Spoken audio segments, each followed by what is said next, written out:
علی رسولہ الکریم اما بعد فاعوذ باللہ من الشیطان الرجیم بسم اللہ الرحمن الرحیم کیف تکفرون باللہ وکنتم امواتا فاحیاکم ثم یمیتکم ثم یحییکم ثم الیہ ترجعون صدق اللہ العظیم۔ حضرت محترم، آج کے درس کے اندر آپ حضرات درس قرآن سے بات کریں گے،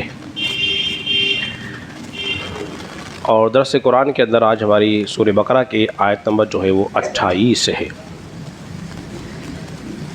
اللہ نے ارشاد فرمایا کیف تکفرون باللہ وکنتم امواتا فاحیاکم، تم کیسے اور کس طرح رب کا انکار کر سکتے ہو، تم مردہ تھے کہ اس نے تمہیں زندگی دی۔ ثم یمیتکم، وہ پھر تم پر موت طاری کرے گا۔ ثم یحییکم، پھر وہ تمہیں دوبارہ زندہ کرے گا۔ ثم الیہ ترجعون، اور پھر تمہیں لوٹ کر اس کی طرف ہی جانا ہے۔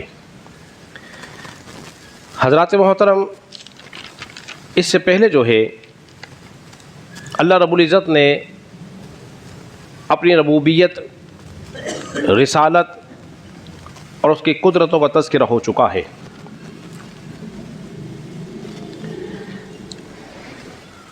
اب کہا جا رہا ہے کہ تم کس طرح اس رب کا انکار کر سکتے ہو کہ جس نے تمہیں پیدا کیا ہے۔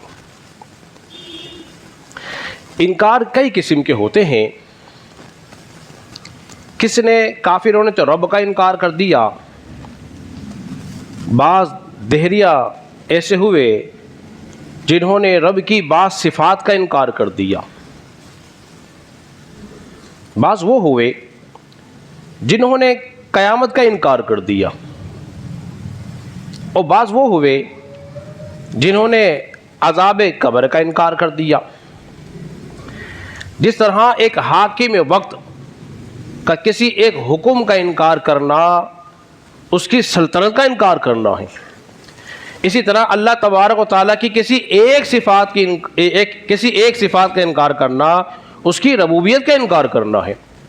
اب کہا جا رہا ہے کیف تکفرون باللہ کنتم امواتا، تم کیسے اس رب کا انکار کر سکتے ہو جبکہ تم مردہ تھے، اللہ نے تمہیں زندہ کیا۔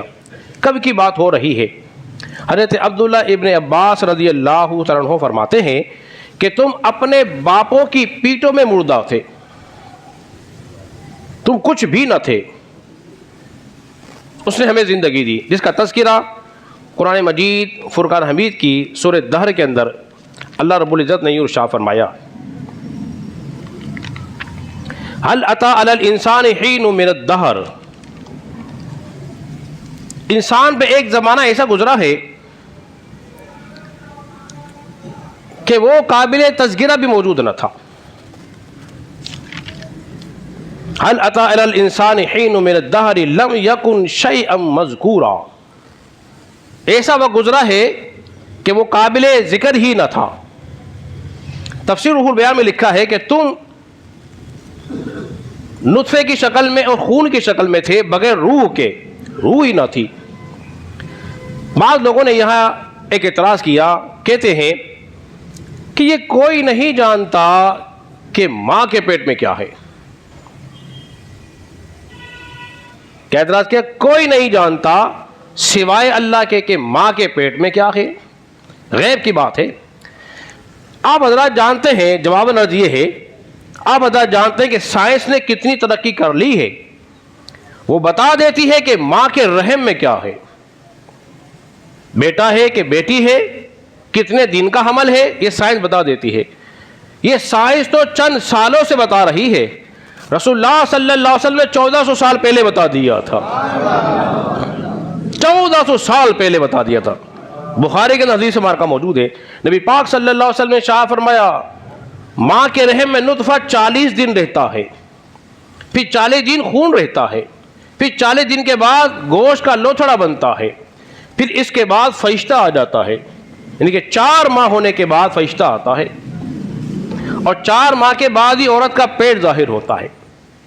اس سے پہلے بچے میں روح نہیں ہوتی، اب روح پھونکی جاتی ہے، اور روح پھونکنے کے بعد جانتے ہو فرشتہ کیا لکھتا ہے؟ 4 چیزیں لکھتا ہے. اس حدیث کو پکا یاد کر لو. اس کا عمل، اس کا رزق، اس کی زندگی، اور اس کا نیک اور بد ہونا لکھ دیتا ہے. جب فرشتہ آتا ہے اللہ فرماتا ہے لکھ. فرشتہ کہتا ہے اللہ کیا لکھوں؟ فرماتا اس کا عمل لکھ، اس کا رزق لکھ، اس کی موت لکھ، اس کا نیک اور بد ہونا ماں کے پیٹ میں لکھ دیا جاتا ہے. پھر وہ وہی کام کرتا ہے جو لکھ دیا جاتا ہے. اب قابل توجہ بات یہ ہے، جس فرشتے کو اللہ نے ایسا علم عطا کیا کہ بندے کا عمل بھی جانتا ہے، لکھ دیا، رزق بھی جانتا ہے، موت بھی جانتا ہے، اور اس کا نیک اور بد ہونا بھی جانتا ہے، تو جس رب نے فرشتوں کو یہ علم دیا ہے اسی رب نے مصطفیٰ کو بھی علم دیا ہے. وہ بھی قیامت کی بات بھی جانتے ہیں. بخاری کے حدیث واقعہ موجود ہے، رسول اللہ صلی اللہ علیہ وسلم نے فرمایا فلاں یہاں مرے گا، جنگ بدر میں فلاں یہاں مرے گا. صحابہ کرام کہتے ہیں جہاں حضور نے چھڑی سے اشارہ کیا نا، ہم نے جگہ کو نشان لگا لیا، جہاں حضور نے فرمایا تھا اس نے وہیں جا کے اس کو موت آئی. یہ حضور کے علم غیب کی دلیل تھی. فرمایا جا رہا تم کیسے اس رب کا انکار کر سکتے ہو کہ جس نے تمہیں پیدا کیا، تم مردہ تھے، تمہیں زندگی دی، ثم یمیتکم پھر تمہیں موت دے گا، ثم یحییکم پھر تمہیں دوبارہ زندہ کرے گا، ثم الیہ ترجعون پھر تم نے اسی کی طرف لوٹ کر جانا ہے. دیکھو 2 زندگیوں کا تذکرہ موجود ہے، سورہ مومن کے اندر بھی موجود ہے.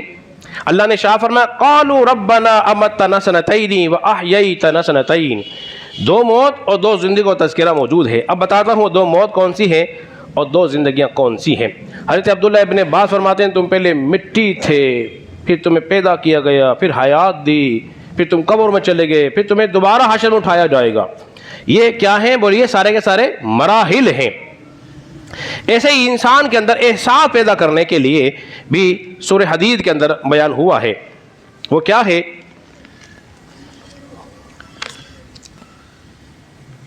سورہ حدید کے اندر ان اللہ یحیی الارض بعد موتها، اللہ نے زمین کو کیا کیا؟ مرنے کے بعد زندہ کیا، یعنی کہ مردہ زمین تھی اس کو زندہ کیا. زمین مردہ بھی ہوتی ہے زندہ بھی ہوتی ہے. کس طرح ہوتی ہے کہ مردہ زمین میں اگر پھل لگ جائے تو زندہ ہو جاتی ہے، اگر زمین میں پھل نہ لگے تو کیا ہو گئی بولیے؟ مردہ ہو گئی. اب یہاں ایک نفیس نقطہ یہ بھی ہے، انسان اگر تو زندہ رہنا چاہتا ہے تو عمل کر، تو عمل کرے گا تو بھی زندہ ہو جائے گا، اور تیرے عمل کے بغیر تو زندہ ہو کے بھی کیا ہے؟ مردہ ہے. تو اب فرمایا جا رہا ہے ایک احساس کے لیے، انسان تو احساس نہیں کر رہا. وما يستوي الاحياء ولا الاموات، کیا زندہ اور مردہ دونوں برابر ہو سکتے ہیں؟ بولیے نہیں ہو سکتے. احساس کے لیے کہا جا رہا ہے. اب زندگی کتنی ہوئی اب سمجھتے جائیے. پہلی زندگی ماں کے پیٹ میں تھی، ماں کے رحم میں رزق دینے والا کون ہے بولیے؟ اللہ ہے. پھر دوسری زندگی کون سی ہے؟ یہ زندگی جس زندگی میں اور آپ جی رہے ہیں. کتنی ہو گئی ہے؟ 2 ہو گئی ہے. انسان مراحل سے گزر رہا ہے، پہلے کچھ بھی نہ تھا، پھر ماں کے پیٹ میں زندگی، اب یہ دنیاوی زندگی. اس لیے کہتے ہیں یہ دنیا جو ہے عمل کرنے کی جگہ ہے، اور آخرت میں جزائی جزا ہے. پھر قبر کی زندگی، ایک زندگی قبر میں بھی ہے. کوئی یہ نہ سمجھے کہ قبر میں چلے گئے جان چھوٹ گئی. قبر میں زندگی ہے. تم سے پوچھا جائے گا بتا تیرا رب کون؟ تو بتائیے زندہ بولتا ہے کہ مردہ بولتا ہے؟ ارے بولیے تو. زندہ جواب دے گا نا. بتا تیرا رب کون، تیرا دین کیا ہے. اور رسول اللہ کے بارے میں پوچھا جائے گا کیا کہتا ہے؟ جب روح ہوگی تو بولا جائے گا نا. اس لیے رسول اللہ صلی اللہ علیہ وسلم شاہ فرمان بخاری کا حدیث مبارکہ موجود ہے کہ مردہ جو ہے جوتے کے قدموں کی آہٹ بھی سن لیتا ہے. مردہ قدموں کی آہٹ بھی سن لیتا ہے. جب ایک عام مردے کا یہ کمال ہے کہ وہ قدموں کی آہٹ سن لیتا ہے، تو پھر جو خاص اللہ کے بندے ہیں وہ بھی اپنے بندوں کا سلام کو سن لیتے ہیں، وہ سن لیتے ہیں. پھر ایک ہے قبر کی زندگی اور ایک ہے حشر کی زندگی. جب قبروں سے اٹھایا جائے گا، محشر کا دن ہوگا، ساری لوگ جو ہیں وہیں جمع ہوں گے، اور پھر کہا جا رہا ہے ثم الیہ ترجعون. اور دیکھو تم نے اسی طرف ہی لوٹ کے جانا ہے. آخری مرحلہ درس قرآن کا بڑی اہم بات عرض کرنے لگا ہوں، وہ یہ ہے کہ موت ہے فانی. یہ زندگی جو ہے، یہ زندگی ہماری فانی ہے، اور موت ہمیں اصل زندگی طرف لے کے جاتی ہے. یہ فانی زندگی ختم کر دیتی ہے، اصل زندگی طرف ہمیں لے جاتی ہے. اور یاد رکھ لیجئے اہم بات ہے وہ یہ، انسان کو سکون اس کے اصل گھر میں ملتا ہے. آپ کتنا سفر کریں، کتنی دنیا گھومیں، کیا کہیں گے؟ یار میں اپنے وطن پہنچ جاؤں، اپنے گھر پہنچ جاؤں، گھر میں سکون ہے. یار کتنا گھوم لو پھر لو. تو یاد رکھ لو اصل زندگی تمہاری یہ دنیا نہیں ہے، تمہارے قبر کی زندگی ہے. اگر تم نے قبر میں سکون چاہتا ہے تو آج یہاں عمل کر لو. اگر یہاں عمل کر لیا تو وہاں تمہیں سکون مل جائے گا. اور تم یہاں سکون حاصل کرنے کے لیے اس کو ناراض کر دیتے ہو. دنیا کو راضی کرنے کے لیے رب کو ناراض کر دیا. اللہ فرمائے ثم الیہ ترجعون، دیکھو تم نے میرے پاس ہی آنا ہے، جانا رب کے پاس ہی ہے.